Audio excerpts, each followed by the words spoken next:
এই চৌরাস্তার মোড়ের দিকে এগোচ্ছি। এই মুহূর্তে কাকদ্বীপ চৌরাস্তার মোড়ে অবরোধ করছে এবং বিক্ষোভ করছে কারা, নিশ্চয়ই আপনাদের দেখাবো সেই ভিডিও। তবে তার আগে ইতিমধ্যে গাড়ি যে সমস্ত বন্ধ রয়েছে সেগুলো দেখতেই পাচ্ছেন, আমি দেখাচ্ছি আপনাদেরকে, সরাসরি লাইভে দেখাচ্ছি। আর যেতে যেতে আপনাদের দেখাবো, কারণ ওই মাইক নিয়ে চলছে, কেন তাদের কি বিক্ষোভ এবং কারা করছে ভিডিওটা দেখে বুঝতে পারবেন। চলুন ধীরে ধীরে যাওয়া যাক, আপনাদের দেখায়। শুনতে পাচ্ছেন মাইকে, আর আমি বরাবরই চলুন চলুন দেখাই আপনাদেরকে যে বিক্ষোভ মিছিলটা।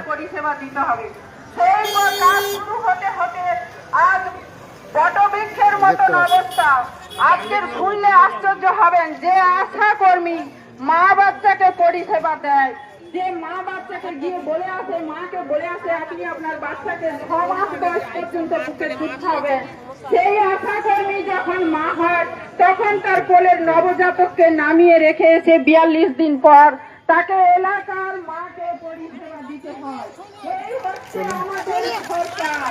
আমাদের নিজেদেরই লজ্জা পাওয়া উচিত। আপনাদের প্রত্যেকের মা কারুর পিসি মাসি দিদি এই বেগুনি শাড়ি পরে দিনের পর দিন পরিষেবা দিচ্ছে, সেখানে আপনারা অন্য কোনো হলুদ গোলাপি দিদিকে দেখতে পাবেন না, যাদের বেতন আজকের 50,000 টাকা থেকে 1 লাখ টাকা।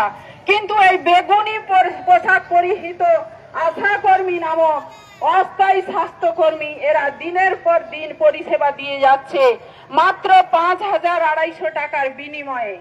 আজকের সরকার দেখছে বিনা পয়সায় এই বাড়ির বউরা মায়েরা পথে নেমেছে, তারা সুন্দর গুছিয়ে কাজ করছে। আজকের হোম ডেলিভারি বন্ধ হয়ে গেছে, মাতৃমৃত্যু শিশু মৃত্যু বন্ধ হয়ে গেছে। সমস্ত এলাকার মানুষ শিক্ষক থেকে শুরু করে যারা প্রত্যেকেই আজকের সেন্টারমুখী হয়েছে। এমনকি সুগার প্রেসার দেখাতে আসছে যখনই কারোর কারোর সমস্যা হচ্ছে, চোখের ছানি অপারেশন, টিবি হোক, কুষ্ঠ হোক, জ্বর হোক, যাই হোক, আশা কর্মীদের সমস্ত খবর দিতে হয়। কিন্তু সরকার আমাদের নিয়ে খেলা খেলছে।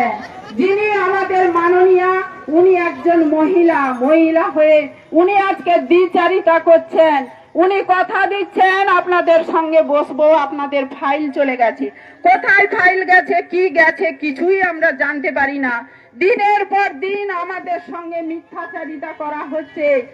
আশা কর্মীরা আজ রাস্তায় নেমেছে। 23 ডিসেম্বর থেকে আমাদের লাগাতার কর্মবিরতি চলবে যতদিন না আমাদের দাবি দাওয়া পূরণ হচ্ছে, ততদিন পর্যন্ত আমরা এভাবে আন্দোলন চালিয়ে যাব। এলাকার মানুষ আমাদেরকে ফোন করছে, দিদি আমার স্ত্রীর বাচ্চা হয়েছে, কেউ বলছে আমার বাচ্চা ইঞ্জেকশন পাবে, কেউ বলছে আমার মা বাচ্চার পক্স হয়েছে। কিন্তু জানেন একই বুকের যন্ত্রণা, আমরা ওদের কাছে পৌঁছাতে পারছি না। আজ কষ্ট হচ্ছে, কিন্তু কি করব, বিনা পয়সায় কতদিন চলবে? আমাদেরও সংসার আছে, আমরা না খেয়ে রাস্তায় ঘুরবো? আমাদের মাননীয়া কি চাইছেন আমরা জানি না। দিনের পর দিন মিথ্যা কথা বলে যাচ্ছেন। সামান্যতম এই 5,200 টাকা দিয়ে আজ আমাদেরকে উনি দিনের পর দিন সমস্ত পরিষেবা দিতে বাধ্য করছেন।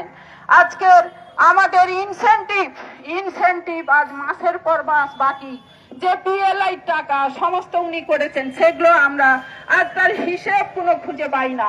অফিস আমাদের মিটিং এর নামে 1 কাপ চা, একটা বিস্কুট দিয়ে 2 ঘন্টা 4 ঘন্টা বসিয়ে রাখছেন। এই হচ্ছে আশা কর্মীদের জীবন, যেটা আপনারা বুঝতে পারবেন। আপনার এলাকার প্রত্যেকের বাড়িতে হয় মা কিংবা পিসি দিদি এই আশা কর্মী হিসেবে কাজ করছে। আশা কর্মী ইউনিয়ন জিন্দাবাদ। 23 ডিসেম্বর থেকে আমাদের লাগাতার কর্মবিরতি চলবে। জিন্দাবাদ। ন্যূনতম 15,000 টাকা ভাতা আমাদের দিতেই হবে। বকেয়া ইনসেন্টিভ বাকি রাখা চলবে না। পশ্চিমবঙ্গ আশা কর্মী ইউনিয়ন জিন্দাবাদ। পশ্চিমবঙ্গ আশা কর্মী ইউনিয়ন জিন্দাবাদ। পশ্চিমবঙ্গ আশা কর্মী ইউনিয়ন। আমাদের মিছিলের উপর দিয়ে হলের দিকে যাবে, তিনি হলের দিকে যাবে। ব্যানার যারা আছে তারা আগে যাও। আপনারা শুনলেন এতক্ষণ মিটিং মিছিল, এবারে আমরা আপনাদের দেখালাম এতক্ষণ ধরে তাদের কি দাবি দাবা রয়েছে আশাকর্মীদের। ব্যানার